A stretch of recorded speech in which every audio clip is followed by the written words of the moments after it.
பாராட்டிவிட்டான். யாமறிந்த மொழிகளிலே தமிழ் மொழிதான் சிறந்த மொழி என்று பாரதியும் பாராட்டிவிட்டார்.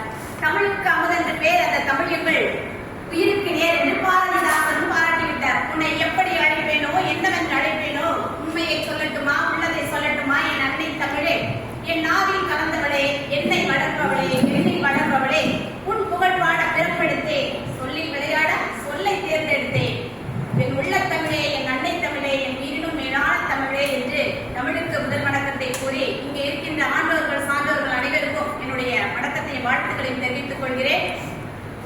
நடுவரை நீங்க ஸ்பெஷல் இன்னைக்கு கொஞ்சம் கண்ணுக்கு மையிட்ட காதல் தங்கள் கண்ணத்தில் புத்தமிட்ட காரணத்தால் கட்டமை வேறு யாரும் பார்த்துவிடக் கூடாது என்பதற்காக கண்ணத்தில் வட்டமாக வேறிட்டு இன்று வரை மையிட்டு காத்துக் கொண்டிருக்கும் மரியாதைக்கு மதிப்புக்குரிய நடுவர் அவர்களே,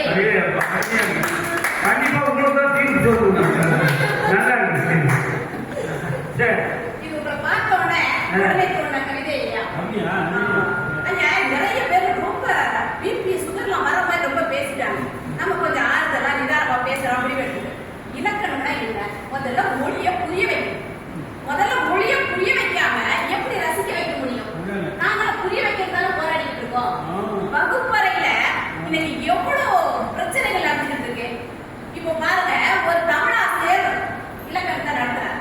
காலம், 3 காலம், அதாவது இறந்த காலம், நிகழ்காலம், எதிர்காலம் நடத்துறார். பையன் கேட்கிறார், ஐயா நேற்று வந்தேன், இன்று வருகிறேன், நாளை வருவேன், இது என்ன காலம் அப்படின்னு பையனை கேட்டா பையன் சொல்றான், எங்களுக்குலாம் இது போதாத காலம் அப்படின்னு சொல்றான்.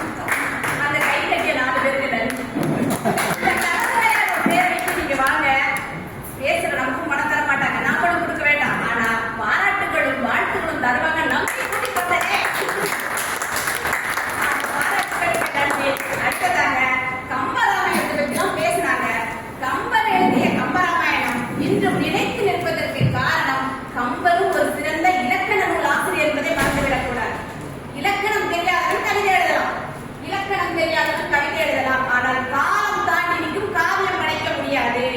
அதுதான் நீ சொல்ல வந்திருக்கோம். அடுத்தது தொல்காப்பியம். தொல்காப்பியம் முதல் இலக்கண நூல். தொல்காப்பியம் முதல் இலக்கண நூல். ஆனால் அதற்கு முன்னதாகவே 4-5 சிறிய நூல்கள் வந்து இருக்கிற இடம் தெரியாமல் காணாமல் போய்விட்டது. அதற்கு பிறகுதான் தமிழுக்கு இலக்கணம் எவ்வளவு முக்கியம் என்பது தெரிந்து கொண்டே தொல்காப்பியர் 5 ஆண்டுகள் 50 நாட்கள் இந்த இலக்கண நூலை எழுதினார். எனக்கு கொடுத்ததுக்கு 5 நிமிஷம் இலக்கணத்தை பேசுறேன். தொல்காப்பியர் எழுதுறதுக்கே 5 ஆண்டுகளுக்கு மேல ஆச்சாம். எனக்கு கொடுத்த 5 நிமிஷத்துல என்னையா பேச முடியும்?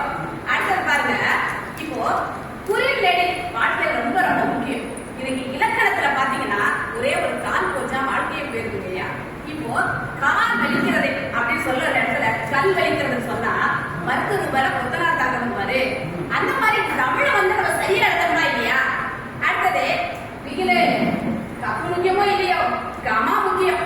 அம்மா கேட்கறாங்க போன்ல, பா சாப்பிட்டியாப்பா, சோறு சாப்பிட்டியா, இட்லி சாப்பிட்டியான்னு கேட்கறாங்க. பையன் சொல்றான் அம்மா சாப்பிட்டு. ஆபத்துல அம்மாவே மாட்டி விட்டுறான். கேட்கிறார், அம்மாவையா சாப்பிட்டாய்? அம்மாவுக்கு சாப்பிட்டேன். நடுவில் ஒரு காற்புள்ளி முக்கியம் ஐயா, அந்த கமா முக்கியமா இல்லையா? இலக்கணம் என்பது ஒவ்வொரு எழுத்தும், ஒவ்வொரு சொல்லும், ஒவ்வொரு பொருளை கொடுக்கிறது. ஒரு எழுத்து கெட்டுவிட்டால், ஒரு எழுத்து தப்பா போச்சுன்னா ஒரு சொல் கெட்டுவிடும்.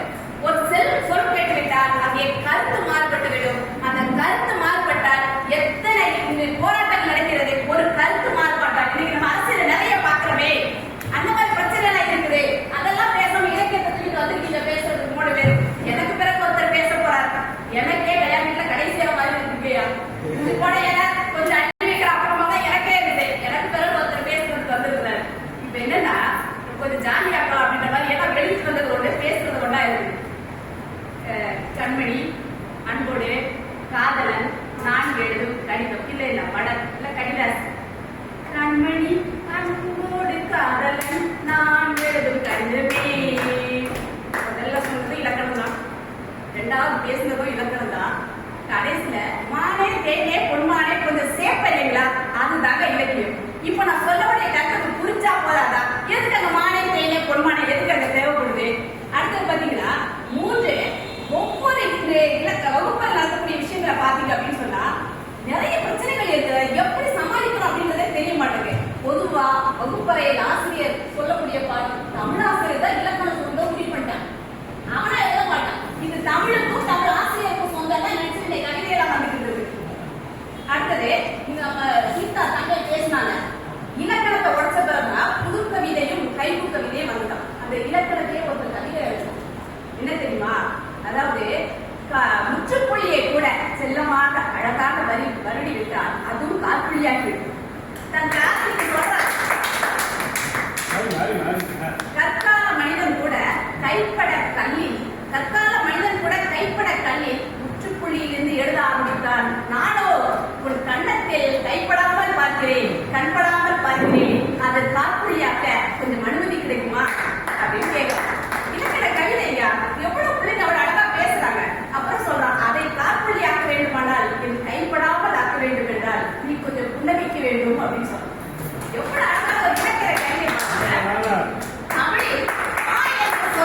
இன்னைக்கு வரைக்கும் பாடப்புத்தகத்தை படிச்சுட்டு இதுக்கு முக்கிய காரணம் இலக்கணம் தான்.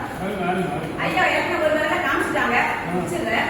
அடுத்தது பாத்தீங்கன்னா, அதாவது இலக்கணம் ரொம்ப ரொம்ப முக்கியம். ஒரே வேலை சொல்லணும்னு பார்த்தா, நடுவர் இல்லாத பட்டிமன்றம் எப்படியும், ஆசிரியர் இல்லாத வகுப்பறை எப்படியும், நம்முடைய தமிழில் ஐயா இல்லாத கலந்துரையாடல் பேரவை எப்படியும், அப்படிதான் இலக்கணம் இல்லாத தமிழும் அப்படிதான்.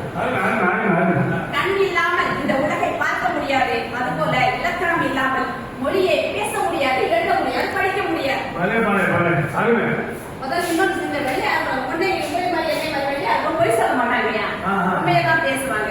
பேசியது கடுகளவு, பேசாதது கடலளவு, 2 அடியாக இருந்தாலும் நீ நான் என்று இல்லாமல் ஜெயிப்பது நாமாக இருக்கட்டும், வாழ்வது தமிழாக இருக்கட்டும் என்று கூறி வாய்ப்புக்கு நன்றி கூறி